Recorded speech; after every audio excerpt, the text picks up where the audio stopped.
Hi, I'm Rick Olderman, physical therapist and author of Pain Patterns, Why You Are in Pain and How to Stop It. And a little while ago, I attempted a 25-mile trail race and I didn't finish. It was my first DNF. And the shock?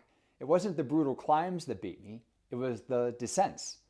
While hobbling down steep hills, I realized I was living one of the key principles from my book. Pain and fatigue aren't random. They follow patterns. And if you're training for a marathon, an ultra, or battling chronic knee or any other kind of pain, these patterns matter more than you think. This race had almost zero flat ground. Here's the altitude profile so you can see for yourself that it was either steeply up or steeply down mile after mile. That red line is where I finally stopped. Like most runners, I trained for the climbs, hill repeats, glute work, pacing.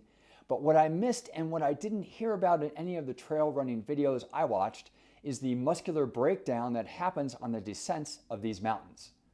That's where my race fell apart. In Pain Patterns, I explain how the body breaks down in predictable ways when movement systems are out of balance. That's exactly what I experienced during the race. Let's break it down. When going uphill, I was using large, powerful posterior chain muscles in the back of the body. Those included the glutes, the hamstrings, my calf muscles. These work together with my quadriceps in the front of the thigh. These big players engage in concentric contractions, meaning they shorten as they contract to drive you up the hill. If I were a car, those would be my large and powerful engine and drive train.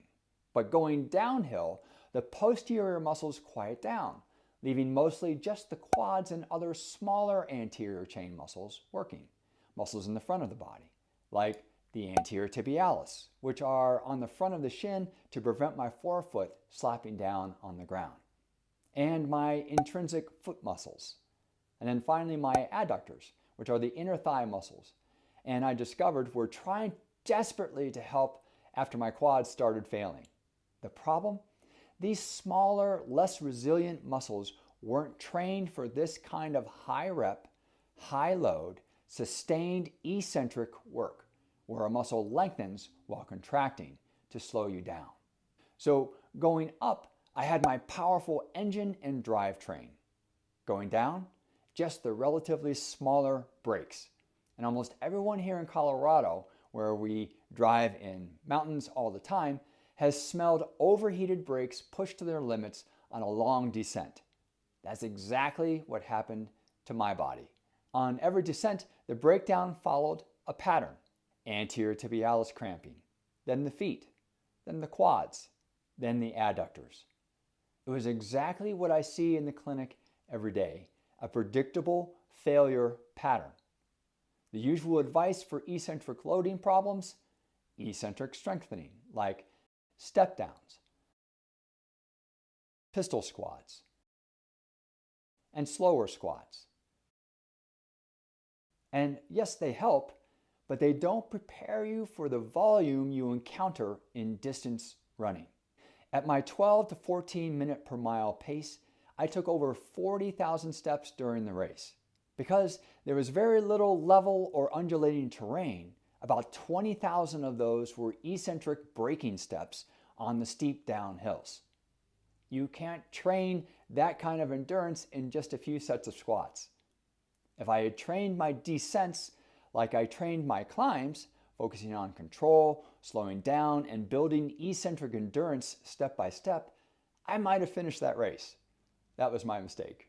When your body's braking system fails during runs, injuries follow a pattern too, like runner's knee or shin splints or IT band syndrome, foot and toe cramps, plantar fasciitis or heel pain, ankle sprains, or any other number of injuries. They don't just happen, they follow a fatigue and compensation pattern. That's exactly what Pain Patterns is about. This race was a humbling failure, but also a powerful lesson.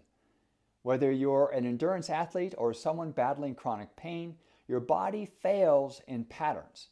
And once you understand the body's typical patterns, you can train it to succeed in patterns too. In Pain Patterns, why you are in pain and how to stop it.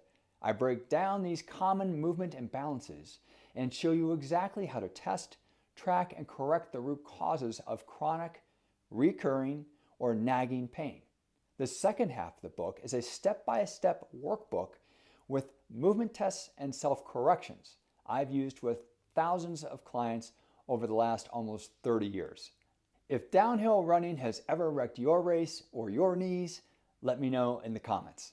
Or if you have any other running injuries, I'd love to hear your story.